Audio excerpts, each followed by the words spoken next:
So basically week 6 was dedicated to focus on turning our attention to that and thereby distracting us from all else. See what I did there? Anyway, some intense new truths enlightened my mind of this week in restating Andrew's lecture and his dictation of how all attention is a distraction of something else. Isn't this so true? Especially it focuses on 3 main things: the meaning of an economy, our connection to the commons as an economy, and of course our attention as another sort of economy. And whenever I think of the economy, I think of money. Just simple as that. I think of dollar signs and I think of the financial news, which is on every day at 6 p.m. Channel 7 from Monday to Friday. But it is pretty intriguing to see how various economies affect us in such significant ways. Murphy interpreted an economy as on its collection, arrangement and distribution of what's available, particularly when it comes to material life. So yes, a lot to do with cars, clothes, money, but it's not just limited in that way, especially when this economy affects not just the material goods, which we love in this materialistic era, but also the materiality of our experience, how we perceive, how we touch, how we understand, how we perceive not just the way that we view things, but our perception of the world kind of shifts and changes. And the world that we live today, our world saturated by leading media content, this also leads to the complexity of ownership, of who owns what and what is owned in the information age. And therefore, this kind of disrupts the way and kind of challenges the way that we perceive things and kind of take things in materialistically, also affecting our experience of materiality. Because what we share, we negotiate, and what we bond has basically been changed with the new digital media. And I believe new media has further challenged and enlightened the experience as a whole.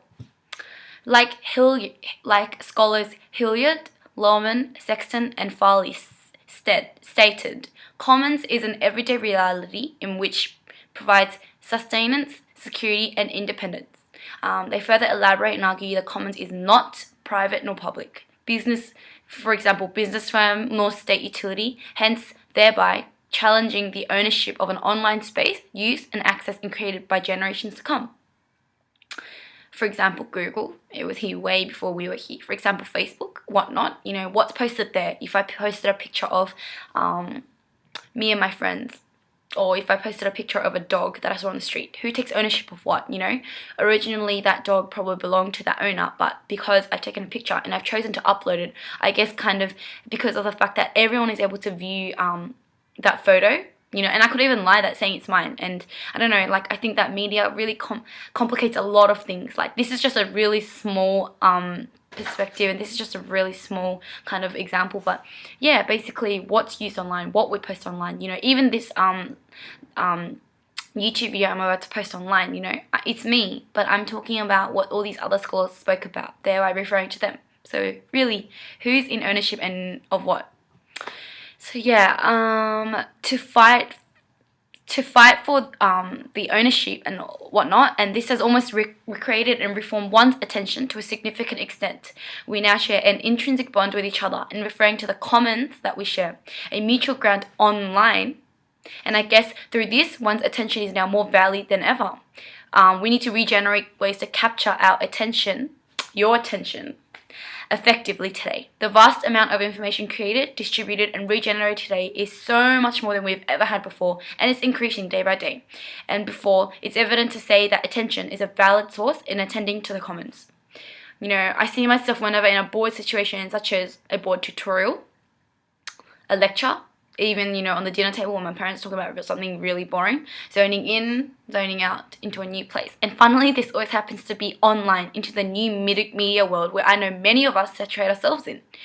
The question is what I do when I'm distracted and why. What is so much more interesting to me than the current tutorial or the current lecture or the current conversation I'm having? And to think this through, I examined last week's tutorial. In one tutorial, 13 out of 18 people were online. I saw them on their phones, on Instagram. I saw them on Facebook, even if it's just one click, just to scroll down and look at status updates, or even to upload a picture, emailing, whatnot. And to think how short our how short our attention span is in comparison to that of a machine. It's crazy to think that new media world has enabled new pathways for new ways for attention and distraction to be diverted and challenged like this. We now consciously, or rather subconsciously, fight for our attention in various ways, where media has indeed enlightened us as human beings to further attend to where our attention is being held. I guess it's like whatever is just more interesting, whatever just captures our attention and is able to.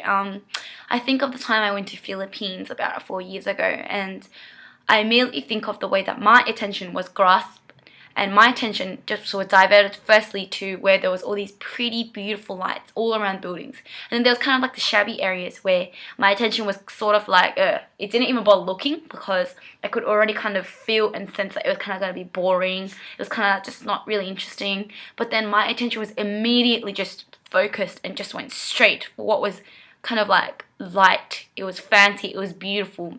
Those kind of things just kind of grabbed my attention straight away. So yeah, I guess it's more of how attention is so prominent within the new media world today, in engaging with the comments, the interactivity online, thereby highlighting where attention is and what is capturing the attention. And I guess online, the information sources, websites and whatnot have to now battle for this, because our attention is becoming such a valid source online. Of course, it was always a valid source offline as well, like, you know, just reading books and whatnot, but it is so much more prominent, it is so much more active, and it is so much more distinct online because of all the, you know, for example, even the pop-up ads that just come out when you're online, when you're watching YouTube videos, when you have to watch ads and whatnot, you know. They have to think of ways to capture attention, you know, even just for the first 20 seconds, or even just when pop-ups just come online, they have to think of ways to just bring your attention to them and whatnot. So yeah, I think it's pretty interesting. And the scholar McCready dictates that we are currently in a battle where intelligence must wage a battle for intelligence against the psychotechnological systems of psychopower, which we understand is controlling and gaining one's attention. So we battle our battle of life of the mind in restraining against all forms of technology in the world which seek to eliminate our human spontaneity. This shows understanding in just how much attention is constantly being retracted and challenged in such a technologically advanced world, where one psychopower has no choice but to attend and be attracted to these psychotechnologies today. And how we react and attend to the comments is entirely up to us in battling our attentiveness in regards to this information-saturated world, and who takes up our attention and captures it first in this digital era. I guess that's the most significant thing right now. Online is just crazy. You just go online, attention, attention, attention. Like, it's just like written everywhere. And I guess what we choose to saturate ourselves in, what we choose to value, thereby giving our attention to in this common era. And also because the online space is a mutual ground where we commonly share everything from newspaper articles, photos, blogs, name it all. It's a place that we share even ownership and whatnot. It's significant for us to really understand what is valued within the digital era today.